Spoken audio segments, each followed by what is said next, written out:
gostaria muito que você tirasse um print desse resuminho que eu fiz, das chamadas relações, das relações textuais da dissertação. Esse resuminho é muito importante, porque ele basicamente explica por que a redação que a gente acabou de ler é uma redação que, embora não esteja dentro do tema, ela é uma redação muito bem feita do ponto de vista da argumentação. Tudo bem? Por que essa redação tem mérito?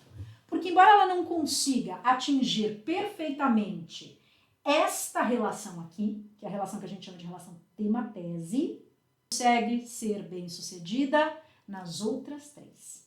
Tudo bem? Queridos, essas 4 relações textuais, elas serão assim uma espécie de bússola na nossa vida. Porque para escrever uma redação, uma dissertação em especial, né? Claro que a gente está falando das dissertações, porque a gente está falando de textos argumentativos, e toda essa estrutura aqui gira em torno dos princípios dos textos que são da tipologia argumentativa. Mas quando a gente está falando de dissertação, a gente está falando de um texto que nos orienta, que nos convence por um princípio fundamental, que é o princípio lógico. O que faz com que uma dissertação seja um texto coerente, um texto convincente, um texto que chega ao seu objetivo, que é defender um ponto de vista, é que ela consegue se organizar a partir de 4 princípios lógicos. Que princípios lógicos são esses? Que são avaliados em todas as grades de correção de qualquer vestibular, beleza? O primeiro princípio lógico fundamental é a relação que você estabelece entre a tese que você escolheu defender na sua redação e o tema da redação. Tudo bem? Vamos ler junto? Olha lá. Relação tema-tese. Trata-se da adequação entre a afirmação que constitui a tese do texto e o tema proposto. Avalia-se nesse critério se a tese é capaz de explorar o assunto geral proposto, bem como seus componentes periféricos, que são os recortes temáticos, que tornam o tema mais ou menos específico.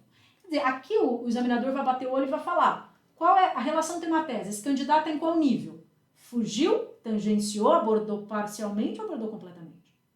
Aqui foi o único lugar em que ele errou. Quer dizer, ele não conseguiu abordar perfeitamente o tema, ele deixou um recorte de lado, que foi a vestimenta.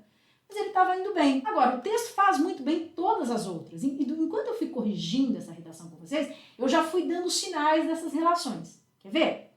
A segunda relação a gente chama de relação tese-argumentação. Ou seja, imagina um esqueletinho de uma dissertação, né? Aqui tem a introdução, aqui tem D1, D2 e conclusão. Agora vai. Beleza? O que a gente pensa por relação tese-argumentação é a capacidade que nós temos de construir na introdução. É claro que isso não é o único jeito de se introduzir um texto, a tese não necessariamente aparece sempre na introdução, embora seja desejável que ela esteja ali. A relação tese-argumentação é a capacidade que a gente tem de prever na introdução o que será discutido no desenvolvimento, ou seja, já de antecipar D1 e D2, ou eventualmente D3, que é argumento 1, argumento 2 e argumento 3, e a relação entre eles, já na introdução, e depois distribuí-los em parágrafos de argumentação.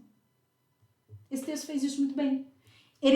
A relação tese-argumentação trata-se da adequação entre a afirmação que constitui a tese do texto, por convenção apresentada no parágrafo introdutório, e os argumentos abordados durante o desenvolvimento da redação. Isso ele fez muito bem. Ele seguiu o roteiro, beleza? Ele cumpriu com essa obrigatoriedade.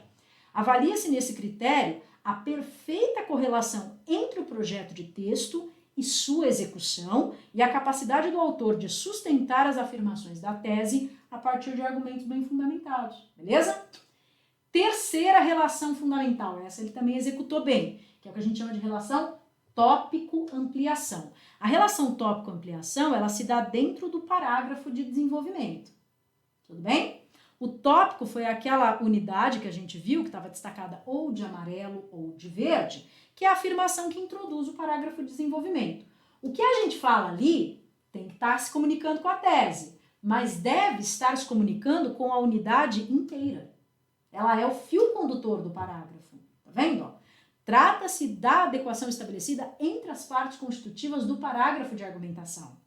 Avalia-se nesse critério se o parágrafo apresenta um tópico, né, uma ideia inicial, que porta o argumento central da unidade, e se a ampliação argumentativa do parágrafo, ou seja, o restante do parágrafo, explora adequadamente o tópico, que foi colocado, obviamente, né, para organizar essa ideia. Isso ele fez muito bem nos 2 parágrafos.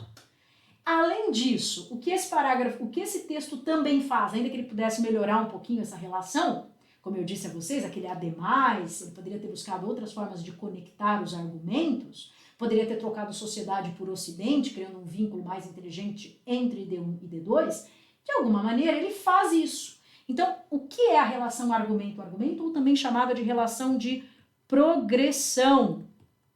Essa relação de progressão avalia a relação entre D1 e D2. Tudo bem?